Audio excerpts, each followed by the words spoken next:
The morning sun cast long shadows across Ouagadougou International Airport as Captain Ibrahim Traoré made his way through the bustling terminal. The young military leader had been expecting a routine diplomatic meeting, but the urgent call from airport security changed everything. His boots echoed against the polished floor as he walked with purpose, his mind racing with possibilities. Airport Security Chief Amadou Sankara stood waiting near the VIP lounge, his face grave with concern. The two men had worked together many times before, but today felt different. Sankara's usual calm demeanor was replaced by visible tension as he approached his superior. "Captain, we have a situation that requires your immediate attention," Sankara said in hushed tones. He led Traoré toward a secured area away from the curious eyes of travelers and airport staff. The weight of the moment hung heavy in the air between them. In a small windowless office behind the main security checkpoint, Sankara presented the evidence that would change the course of the day. Spread across a metal table were documents, photographs, and what appeared to be shipping manifests. The papers told a story that neither man had expected to uncover. "We intercepted these during a routine inspection of diplomatic cargo," Sankara explained, his finger tracing across the documents. "The shipment was marked as office supplies and cultural artifacts, but our scanning equipment detected something else entirely." Traoré studied the evidence carefully, his military training evident in how methodically he examined each piece of information. The documents revealed a pattern of suspicious shipments leaving Burkina Faso over the past several months, all under the protection of diplomatic immunity. The weight of gold indicated in the manifests far exceeded what could reasonably be explained as personal items or legitimate diplomatic materials. The discovery was more significant than either man had initially realized. This wasn't just about one shipment or one diplomatic pouch.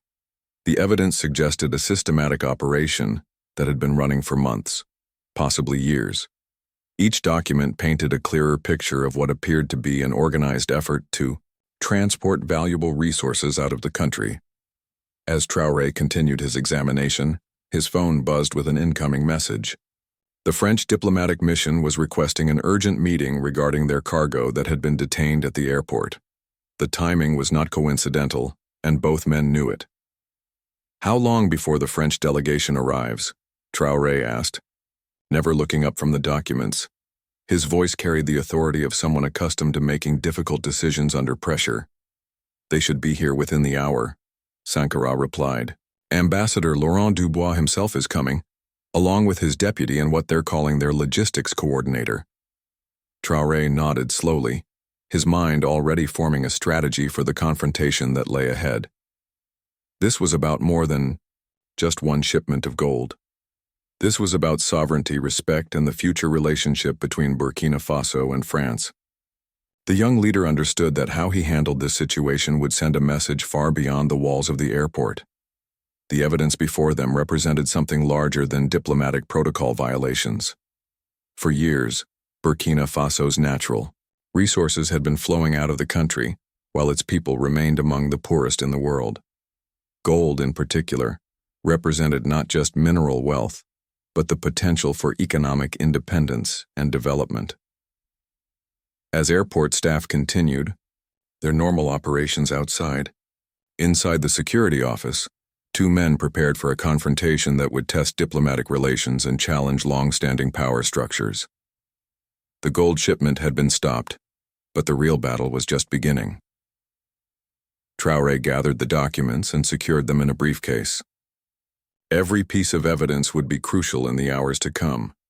He knew that the French delegation would arrive with their own explanations, legal arguments, and diplomatic pressures.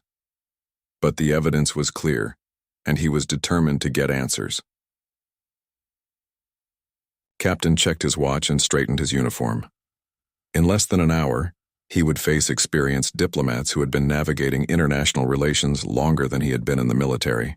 But he had something they didn't expect: concrete evidence and an unwavering commitment to protecting his country's interests. As he prepared to leave the security office, Traoré turned to Sankara one final time. "Make sure every piece of evidence is documented and secured, and ensure that our security teams are ready for whatever comes next." The tone in his voice left no doubt that this was more than just a diplomatic misunderstanding. The stage was set for a confrontation that would reverberate far beyond the confines of Ouagadougou International Airport. Two different worldviews were about to collide, with Burkina Faso's gold deposits serving as the catalyst for a much larger conversation about sovereignty, respect, and the future of Franco-African relations. The black Mercedes-Benz convoy pulled up to the airport's diplomatic entrance precisely on schedule.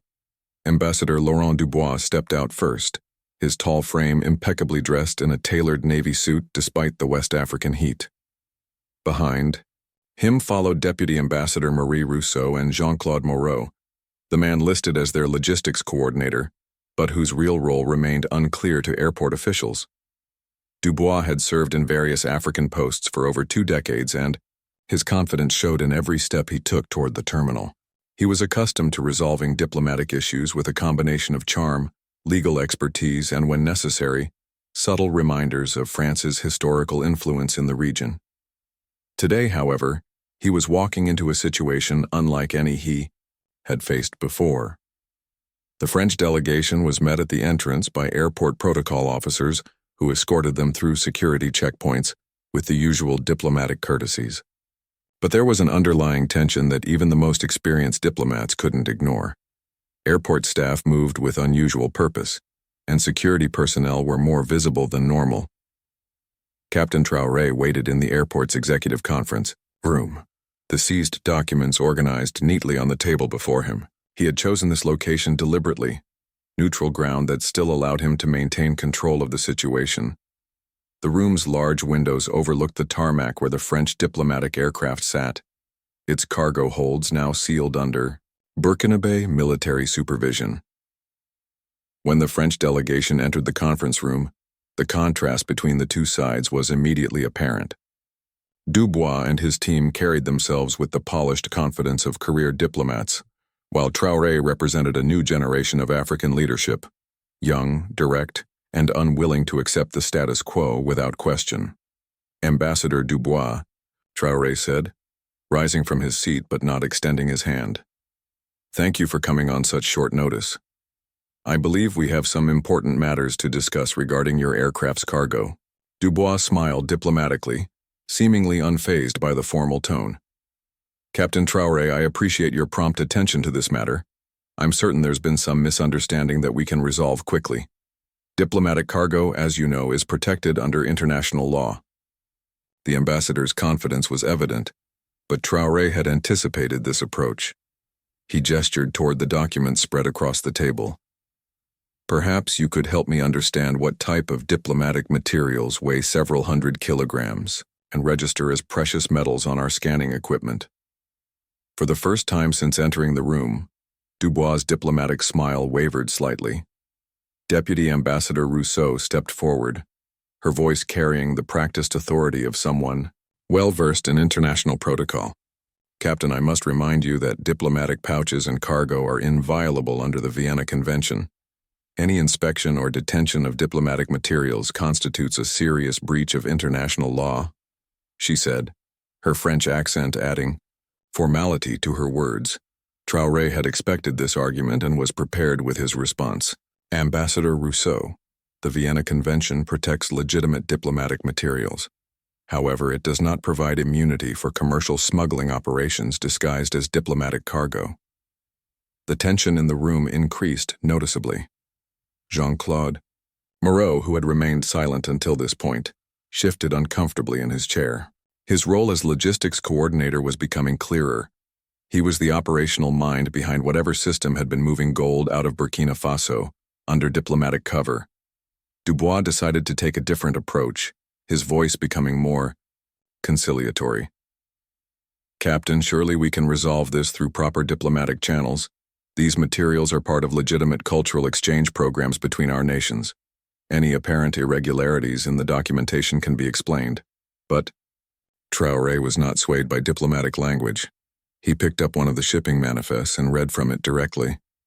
According to your own documentation, this shipment contains 47 pieces of traditional African metalwork, with a combined weight of 320 kilograms. Our analysis indicates these items have a gold content of over 90%. The room fell silent as the implications of Traoré's statement became clear. This was not a case of administrative error or misunderstood paperwork. The evidence pointed to a deliberate and systematic operation to remove gold from Burkina Faso under the protection of diplomatic immunity. Moreau finally spoke, his voice betraying nervous energy. These are legitimate purchases made through proper channels. All transactions were conducted in accordance with local mining laws and regulations. Traoré fixed him with a steady gaze. Mr. Moreau, can you provide documentation of these legitimate purchases? Mining licenses, export permits, tax receipts? Because according to our records, no such transactions were registered with the appropriate Burkinabe authorities. The French delegation exchanged glances, their confidence beginning to crack under the weight of specific evidence. They had entered this meeting expecting to resolve a diplomatic misunderstanding, but instead found themselves facing accusations of systematic resource extraction. Ambassador Dubois attempted to regain control of the conversation.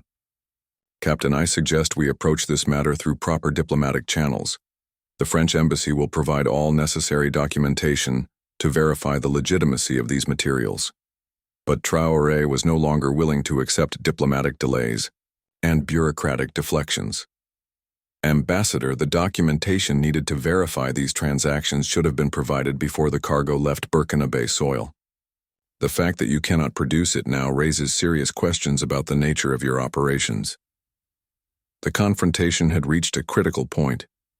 What had begun as a routine diplomatic meeting was evolving into something much more significant. The French delegation realized they were not dealing with officials who could be easily convinced to release the cargo and forget the incident. As the meeting continued, both sides understood that this moment would define the future of their relationship. The old patterns of diplomatic courtesy masking resource extraction were being challenged by a new generation of African leadership, unwilling to look the other way. The atmosphere in the conference room grew increasingly tense as Captain Traoré opened a thick folder containing additional evidence that his security team had compiled over the past months. The French delegation watched nervously as he methodically laid out photographs, bank transfer records, and shipping logs that painted a disturbing picture of systematic resource extraction. Gentlemen and Madam Deputy Ambassador, Traoré began, his voice steady but carrying unmistakable authority. What we discovered today is not an isolated incident. Our investigation reveals a pattern of activities that goes back at least 18 months. He placed a series of photographs on the table showing various diplomatic shipments being loaded onto French aircraft. Each image was time-stamped and showed cargo containers significantly heavier than their declared contents would suggest. The evidence was methodical and comprehensive. Ambassador Dubois leaned forward to examine the photographs, his diplomatic composure beginning to show cracks. Captain, I can assure you that any discrepancies in our shipping records are purely administrative in nature. The French government has always operated within the bounds of international law in Burkina Faso. Traoré picked up a document from the pile and began reading specific details.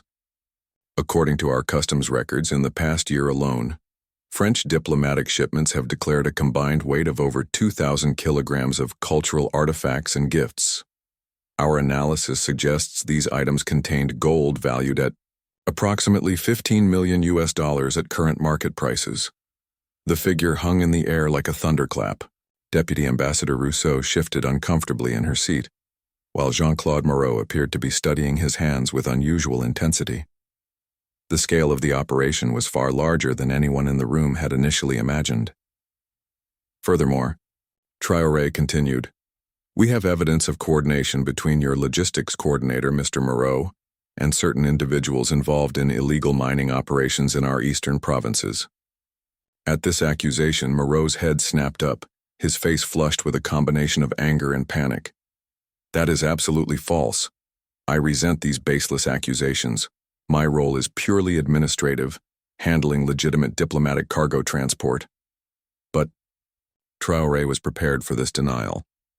He produced a series of bank transfer records that showed payments from accounts associated with the French embassy to individuals known to be involved in illegal gold mining operations. The financial trail was clear and damning. Mr. Moreau, can you explain why your logistics budget included payments totaling over $300,000 to individuals with no apparent connection to legitimate diplomatic activities? Traoré asked, his question hanging in the air. The room fell into an uncomfortable silence as Moreau struggled to formulate a response. His role as the operational architect of the smuggling operation was becoming increasingly apparent with each piece of evidence Traoré presented. Ambassador Dubois attempted to deflect the growing crisis by shifting focus to broader diplomatic relations. Captain Traoré, I hope we can remember the long-standing friendship between France and Burkina Faso. These alleged irregularities, if they exist, should not be allowed to damage the important cooperation between our nations. But Traoré was unmoved by appeals to historical relationships. Ambassador, true friendship is built on mutual respect and transparency. What we have uncovered suggests a systematic effort to extract valuable resources from Burkina Faso while bypassing our legal and regulatory frameworks.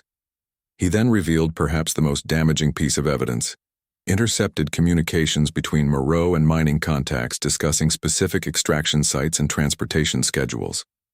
The communications were in French, but Traoré had them translated and authenticated by independent experts. These communications, dated over the past 6 months, show detailed planning of extraction and export operations, Traoré explained, handing copies to each member of the French delegation. They reference specific mining sites in the Sahel region and coordinate timing with diplomatic flight schedules. Deputy Ambassador Rousseau examined the documents with growing alarm. As a career diplomat, she understood the serious implications of the evidence being presented. This was not merely a case of administrative oversight. It suggested deliberate criminal activity conducted under diplomatic cover. Captain, she said carefully, if these communications are authentic, they represent activities that were not authorized by the French government.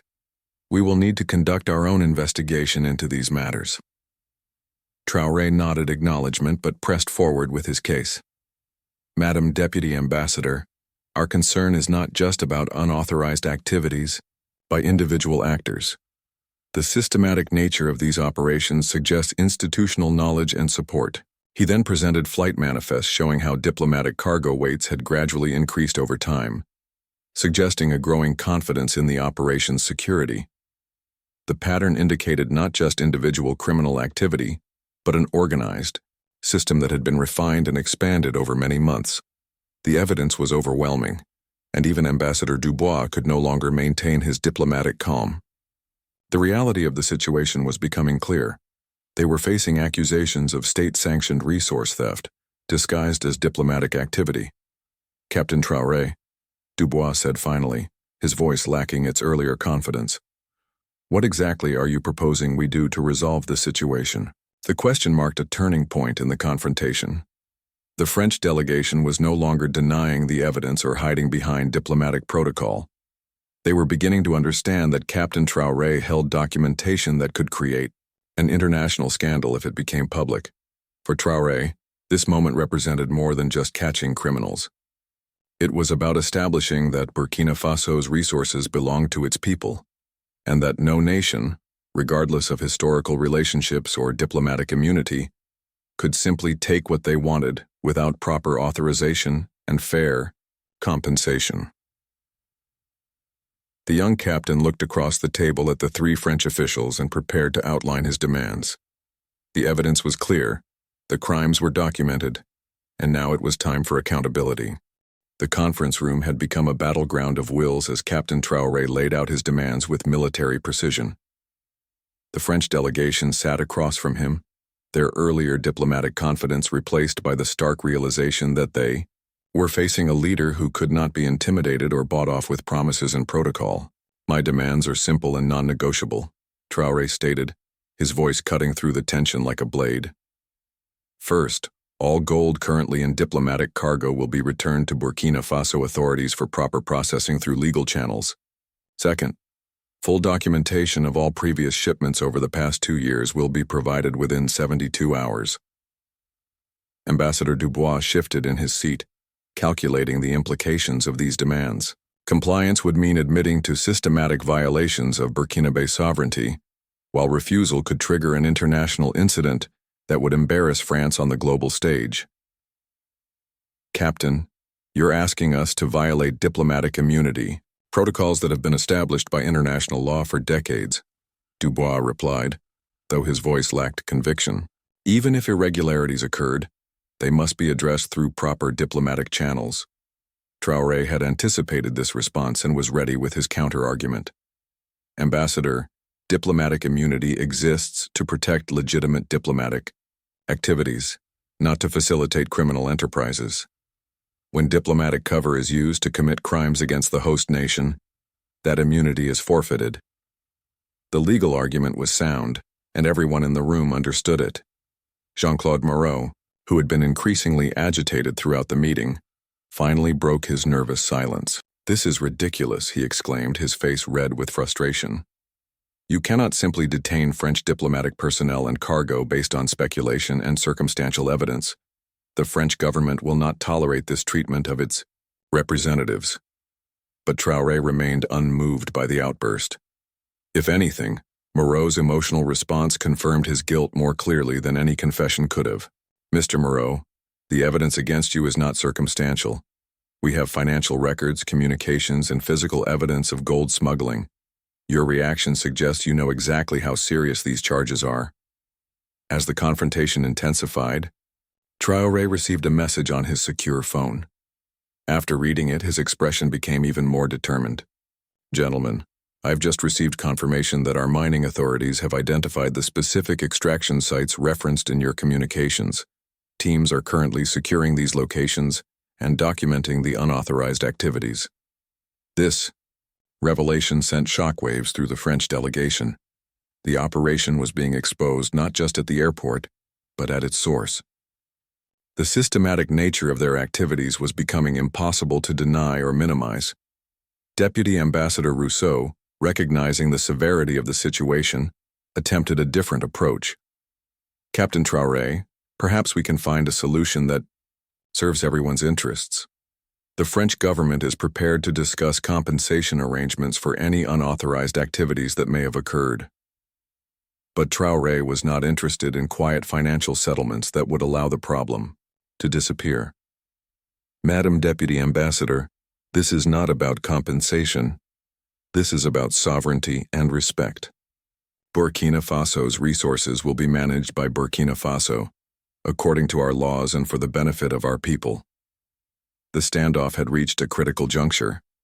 Outside the conference room, airport operations continued normally. But inside, two fundamentally different worldviews were clashing. The French delegation represented decades of established practices where African resources could be accessed through diplomatic and business channels that prioritized European interests. Traoré represented a new generation of African leadership that refused to accept these arrangements as inevitable or legitimate. Ambassador Dubois made one final attempt to resolve the crisis through traditional diplomatic pressure. "Captain, I feel compelled to remind you that France remains one of Burkina Faso's most important international partners. Economic cooperation, security assistance, and development aid all depend on maintaining positive relationships between our governments." The threat was subtle but clear. Comply with French interests or face economic and political consequences. It was the kind of pressure that had been used successfully for decades to maintain favorable arrangements across Africa. However, Traoré's response demonstrated why this confrontation was different from previous diplomatic disputes. "Ambassador, true partnership is based on mutual respect and fair exchange. What you're describing sounds more like extortion than cooperation." The word extortion hung in the air like an accusation that could not be withdrawn. Dubois realized that his diplomatic threats had backfired, revealing the underlying power dynamics that Traoré was challenging. As tension reached its peak, security personnel entered the room and whispered something to Traoré. After listening, carefully he addressed the French delegation with renewed authority. "Gentlemen, I've just been informed that additional evidence has been discovered at the mining sites. It appears the scope of unauthorized extraction is even larger than we initially estimated." He paused for effect. I'm afraid the situation has become too serious for diplomatic solutions alone. The French delegation exchanged worried glances as they realized their position was becoming increasingly untenable. What had begun as a routine cargo inspection had evolved into a comprehensive investigation that threatened to expose years of questionable activities. Moreau, clearly panicking, began to speak rapidly in French to his colleagues, apparently arguing for immediate action. Traoré, who understood French perfectly, listened carefully before responding. Mr. Moreau, if you have suggestions for resolving this crisis, I encourage you to share them in English so we can all participate in the discussion, Traoré said calmly. Transparency will be essential if we hope to find a path forward. The captain's multilingual abilities surprised the French delegation and demonstrated that their assumption of linguistic advantage was misplaced. They were dealing with an African leader who could match them intellectually and diplomatically, while defending his nation's interests with unwavering determination. The standoff had reached a point where neither side could back down without significant consequences, setting the stage for an even more dramatic confrontation. The tension in the conference room reached its breaking point when Captain Traoré's phone buzzed with an urgent message that would change the entire dynamic of the confrontation. As he read the communication, his expression hardened with resolve that made even the experienced French diplomats uncomfortable. I have just received word from our president, Traoré announced, his voice carrying new authority. The highest levels of our government are now aware of this situation.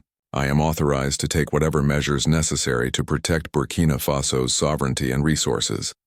The weight of presidential backing transformed Traoré from a military captain handling an airport incident into an official representative of national policy. Ambassador Dubois understood immediately that the diplomatic calculus had changed dramatically. Captain, surely your president would prefer to handle this matter through established diplomatic channels rather than creating an international crisis, Dubois said, though his voice betrayed growing uncertainty. Traoré placed his phone on the table and fixed the French delegation with an unwavering stare. Ambassador, my president is very clear on this matter. Burkina Faso will no longer tolerate the systematic theft of our natural resources, regardless of which nation or diplomatic mission is involved. Jean-Claude Moreau, who had been growing increasingly agitated, suddenly stood up from his chair. This is insane. You cannot treat French diplomatic personnel like common criminals. The consequences of this action will extend far beyond your borders. The outburst confirmed what everyone in the room already suspected. Moreau was the operational mastermind behind the gold smuggling operation, and he was watching his carefully constructed system collapse around him. Mr. Moreau, Traoré replied, calmly, you're right that this situation will have consequences beyond our borders. The question is whether those consequences will result from continued criminal activity or from transparent accountability. Deputy Ambassador Rousseau, recognizing that Moreau's emotional responses were damaging their position, attempted to regain control of the French response. Captain, perhaps we should focus on finding practical solutions rather than escalating tensions further. But Traoré was no longer interested in diplomatic negotiations that would allow the fundamental problem to continue. He opened another folder and began presenting evidence that would make compromise impossible. Our investigation has uncovered financial records showing that over the past 2 years, gold valued at approximately $37 million has been extracted from Burkina Faso through fraudulent diplomatic channels, he announced. This represents a systematic campaign of resource theft that has deprived our nation of funds desperately needed for development, healthcare, and education. The figure was staggering. $37 million represented significant resources for a developing nation, money that could have built schools, hospitals, and infrastructure for hundreds of thousands of people. The moral dimension of the crime became clear to everyone present. Traoré continued with devastating precision. Furthermore, our analysis indicates that less than 5% of the extracted gold's value ever reached Burkina Faso through legitimate economic channels. The vast majority was processed and sold in European markets with no benefit to the people of this nation. Ambassador Dubois realized that the evidence was overwhelming and that continued denial would be futile. The French delegation was facing not just administrative violations but serious criminal charges. that could result in international prosecution. Captain Traoré, what exactly do you want from us? Dubois asked, his diplomatic facade finally cracking under the weight of the evidence. Traoré had been preparing for this moment throughout the confrontation. His demands were clear, comprehensive, and non-negotiable. First, immediate repatriation of all gold currently in your diplomatic cargo, valued at current market prices. Second, full documentation of all mining extraction and export activities, conducted under diplomatic cover for the past 3 years.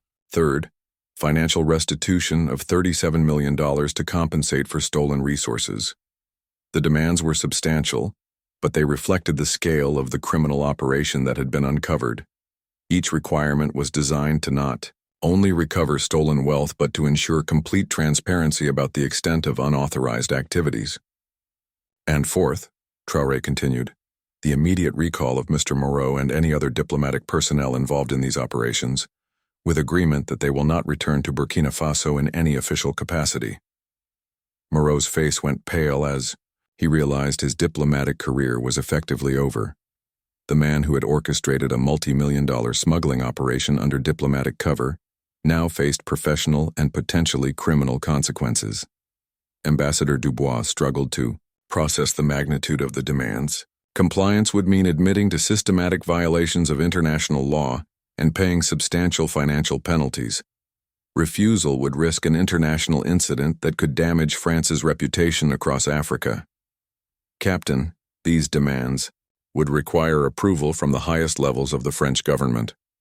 I cannot make such commitments without consultation with Paris, Dubois said, buying time to consider his options. But Traoré was unwilling to allow diplomatic delays that might permit the destruction of evidence or the escape of responsible parties. Ambassador, you have 24 hours to provide a response. Until then, all diplomatic personnel involved in this matter will remain in Burkina Faso, and all cargo will remain under our security. The ultimatum was clear and final. The French delegation understood that they were essentially under house arrest until the matter was resolved. Their diplomatic immunity, which they had relied upon to protect their illegal activities, was now protecting them only from immediate criminal prosecution. As the meeting concluded, Traoré gathered his evidence files with methodical precision. The confrontation had evolved from a cargo inspection to a full diplomatic crisis that would test the relationship between France and Burkina Faso at the highest levels. The captain's final words left no doubt about his determination. Gentlemen, this ends today. The era of treating African resources as free for the taking is over. Burkina Faso will defend its sovereignty and its wealth with whatever means necessary. The French delegation sat in stunned silence as Traoré left the conference room, understanding that they had encountered an African leader unlike any they had faced before. 22 hours after Captain Traoré's ultimatum, the French embassy's secure communication lines buzzed with activity as messages flowed between Ouagadougou and Paris. The gravity of the situation had reached the highest levels of the French government, where officials were grappling with a crisis that threatened to expose decades of questionable resource extraction practices across Africa. Ambassador Dubois sat in his embassy office, surrounded by legal advisors and crisis management specialists who had been flown in overnight from France. The evidence presented by Traoré was too comprehensive to deny, and the financial implications too serious to ignore. More importantly, the moral authority of the young Burkinabe leader had captured international attention, with media outlets across Africa beginning to report on the confrontation. The phone call from Paris came at precisely 10 in the morning.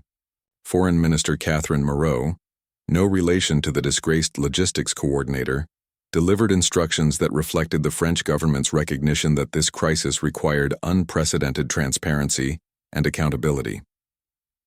Ambassador, she said, her voice carrying the weight of presidential authority. The President has reviewed the evidence and authorized full compliance with Captain Traoré's demands. This situation cannot be allowed to escalate into a broader diplomatic crisis across Francophone Africa. Dubois understood the implications immediately. If the gold smuggling scandal became public, it could trigger investigations in other African nations where similar operations might exist. The potential damage to France's relationships across the continent was incalculable. At Ouagadougou International Airport, Captain Traoré received word of the French decision while inspecting the secured diplomatic cargo. His security team had spent the night documenting every item in the shipment, creating an inventory that would serve as evidence in any future legal proceedings. When the French delegation returned to the airport conference room, the dynamic had completely changed. Ambassador Dubois no longer carried himself with diplomatic confidence, and Jean-Claude Moreau appeared to be under physical and emotional strain from the pressure of impending consequences. "Captain Traoré," Dubois began, his voice subdued, "I have authorization from Paris to accept your demands in full. The French government is prepared to repatriate the gold, provide complete documentation, and arrange financial restitution as requested." The admission marked a historic moment in Franco-African relations. For the first time in decades, a European power was being forced to acknowledge and compensate for systematic resource extraction from an African nation. Traoré listened carefully, but showed no emotion at what others might have considered a victory. For him, this was not about defeating France, but about establishing principles that would protect Burkina Faso's interests for generations to come. "Ambassador, I appreciate your government's decision to address this matter honestly," Traoré replied. "However, implementation will require careful oversight to ensure complete compliance." Over the following hours, teams of accountants, legal experts, and mining specialists worked to document the full extent of the unauthorized extraction operation. The process revealed a sophisticated system that had been operating for over 3 years, involving multiple mining sites and a network of individuals who had facilitated the illegal export of gold. Jean-Claude Moreau, facing immediate recall to France and probable criminal prosecution, requested a private meeting with Traoré. The man who had orchestrated the multi-million-dollar operation appeared broken by the collapse of his carefully constructed system. "Captain," Moreau said, his voice barely above a whisper, "I want you to know that this was never about harming Burkina Faso or its people. We believed we were operating within acceptable parameters of international business." Traoré studied the man who had stolen millions of dollars worth of his country's gold and felt no anger, only sadness at the self-deception that allowed such crimes to be rationalized as legitimate business. "Mr. Moreau," he replied, "the road to hell is paved with good intentions. The impact of your actions on my people cannot be measured only in dollars. Every ounce of gold you smuggled represented schools that were not built, hospitals that lacked equipment, and communities that remained in poverty." The moral weight of Traoré's words left Moreau speechless. The human cost of the operation had never been part of his calculations, but now it was impossible to ignore. As the formal transfer of repatriated gold began, news of the confrontation spread throughout Burkina Faso and across Africa. Social media platforms buzzed with praise for Captain Traoré's stand against foreign exploitation, and other African leaders began asking whether similar operations might exist in their own countries. The financial restitution, totaling $37 million, was transferred to accounts controlled by the Burkinabe government within 72 hours. The money would be dedicated to mining industry development, education programs, and healthcare infrastructure, investments that would benefit the people whose resources had been stolen. In his final meeting with the French delegation before their departure, Captain Traoré outlined his vision for future Franco-Burkinabe relations. "Ambassador, this crisis represents an opportunity for both our nations. Moving forward, any cooperation involving Burkina Faso's natural resources will be conducted transparently, with fair compensation and mutual benefit." Ambassador Dubois nodded agreement, understanding that the old patterns of resource extraction were no longer viable. African leaders like Traoré represented a new generation that would not tolerate exploitation disguised as partnership. As the French diplomatic aircraft departed Ouagadougou International Airport, it carried a delegation that had been fundamentally changed by their encounter with Captain Ibrahim Traoré.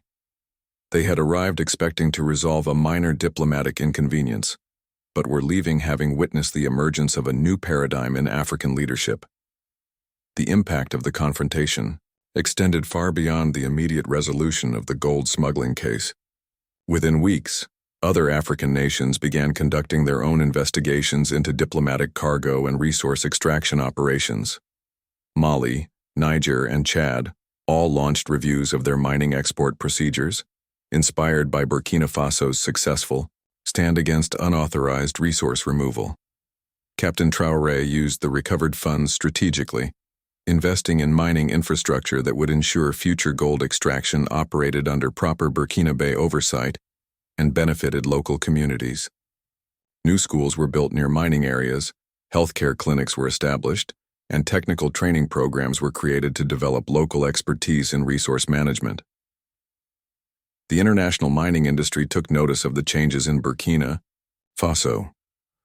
Companies that had previously operated through informal arrangements were now required to engage with transparent, legally binding contracts that guaranteed fair compensation and environmental protection. Some initial resistance gave way to acceptance as firms discovered that legitimate partnerships could be more profitable and sustainable than exploitative arrangements. Jean-Claude Moreau's departure marked the end of an era of systematic resource theft, but it also symbolized the beginning of a new relationship between Burkina Faso and international partners. The message was clear: cooperation was welcome, exploitation was not. Captain Traoré reflected on the confrontation months later as he reviewed progress reports from the mining development projects funded by the recovered money. The airport standoff had lasted only a few hours, but its effects would be felt for generations. Thousands of children would receive educations funded by gold that might have disappeared into European markets. Hospitals would save lives using equipment purchased with resources that belonged to the Burkinabe people. The young military leader had demonstrated that African sovereignty was not just a political concept, but a practical reality that could be defended through courage, preparation, and unwavering commitment to justice. His confrontation with the French delegation became a model for other African leaders facing similar challenges to their nation's resources and dignity. The gold that had been seized at Ouagadougou International Airport was eventually processed through legitimate channels, with revenues flowing directly to the national treasury for development projects. Every ounce represented not just mineral wealth, but a victory for the principle that African resources should serve African development. In the years that followed, Captain Ibrahim Traoré's name became synonymous with a new generation of African leadership that refused to accept exploitation as the price of international relationships. The confrontation at the airport had lasted only one day, but it marked the beginning of a fundamental shift in how Burkina Faso engaged with the world. The story of that tense day became part of Burkina Faso's national narrative, taught in schools, as an example of how determination and moral courage could overcome seemingly insurmountable power imbalances. Children learned that their country's resources belonged to them, and that leaders who truly serve their people would never compromise on that fundamental principle. The French government, for its part, implemented new oversight procedures for diplomatic cargo to prevent similar incidents. The scandal had damaged France's reputation across Africa, forcing a reconsideration of historical practices that